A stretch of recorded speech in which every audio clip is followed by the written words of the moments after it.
மூன்றாவது முறையா நாங்க ஆட்சி அமைச்சோம் அப்படின்னா, ஊழலே இல்லாத ஆட்சியா கொண்டு வருவோம் அப்படின்னு சொல்லி பாஜக தொடர்ந்து பிரச்சாரம் பண்ணிட்டே இருக்காங்க. அவங்க இந்த பக்கம் இப்படி பிரச்சாரம் பண்ணிட்டு இருக்கும்போதே, அ இந்த பக்கம் பார்த்தீங்கன்னா, சிஏஜி வந்து ஒரு அறிக்கை வந்து வெளியிட்டிருக்காங்க பாஜகவுக்கு எதிரா. அதாவது என்ன அப்படின்னா, சாலை அமைக்கிறதுல கூட பாஜக வந்து முறைகேடு அதிக அளவுல பண்ணியிருக்கு, ஊழல் பண்ணியிருக்கு அப்படின்னு சொல்லி ஒரு அறிக்கை விட்டுருக்காங்க. அதுலயும் 12 வகையான திட்டங்கள சொல்லி அவங்க சொல்றாங்க.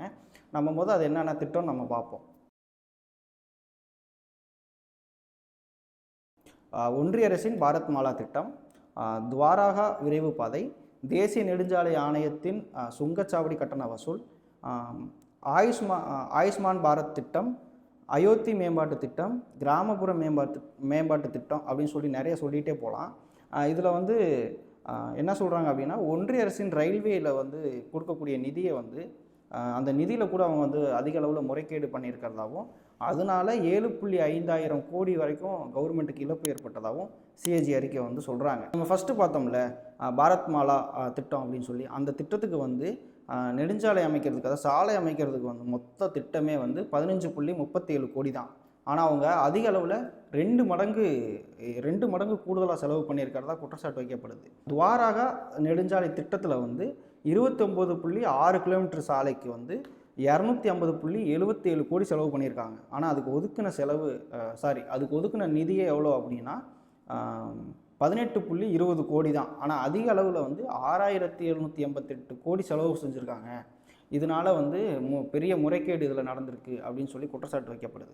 ரெண்டாவது என்ன அப்படின்னா, நம்ம இஸ்ரோ வந்து இப்போது செவ்வாய் கிரகத்துக்கு விண்கலம் அனுப்புவாங்க. அந்த இஸ்ரோ செலவுக்கே வந்து 480 கோடி தான் செலவு பண்ணியிருக்காங்க. ஆனால் ஒரு சாலை அமைக்கிறதுக்கே வந்து கிட்டத்தட்ட ஒரு சாலை அமைக்கிறதுக்கு இவ்வளோ கோடிகள் செலவு பண்ண வேண்டியது இருக்கா அப்படின்னு சொல்லி அரசியல் வட்டாரங்கள்லையும் சிஏஜி அறிக்கையிலையும் வந்து கேள்வி எழுப்பப்பட்டு வந்துட்டுருக்கு. இது இல்லாமல் தில்லி, வதோரா, மும்பை இப்படி நெடுஞ்சாலை திட்டத்தில் வந்து பெரிய அளவில் முறைகேடு செஞ்சதாகவும், அதில் வந்து 44,000 கோடி செலவு செஞ்சு அந்த திட்டத்தை செயல்படுத்தணுமா அப்படின்னு சொல்லி சிஏஜி வந்து கேள்வியும் எழுப்பியிருக்காங்க. அதில் வந்து அந்த திட்டத்துக்கு 74,778 மரங்கள் வந்து வெட்டி சாய்க்கப்பட்டிருக்கு. எவ்வளோ மரம்? 74,778 மரங்கள் வெட்டியிருக்காங்க. பழங்குடியினர் மக்களை அந்த இடத்துல இருந்து வேறு இடத்துக்கு மாற்றி அங்கே சாலை அமைக்கப்பட்டதாக குற்றச்சாட்டும் வைக்கப்படுது. தில்லியில் வந்து துவாரகா சாலையும், ஹரியானாவில் வந்து குர்கானை அப்படின்னு சொல்லி ஒன்று இருக்குது. அந்த 2 சாலையும் வந்து இணைக்கிறதுக்கு 29,6 கிலோமீட்டர், அதாவது 16 வழி சாலை வந்து அமைக்கப்பட்டதாக சொல்கிறாங்க. 16 வழி சாலை அமைக்கப்பட்டது ஏன் அப்படின்னு சொல்லியும் சிஏஜி வந்து ஒரு கேள்வி கேட்டிருக்காங்க. என்ன அப்படின்னா, அங்கே 8 வழி சாலையே தேவைப்படாது, ஏன்னா அந்த அளவுக்கு அங்கே பயணங்களே யாரும் பண்ணுறதில்ல.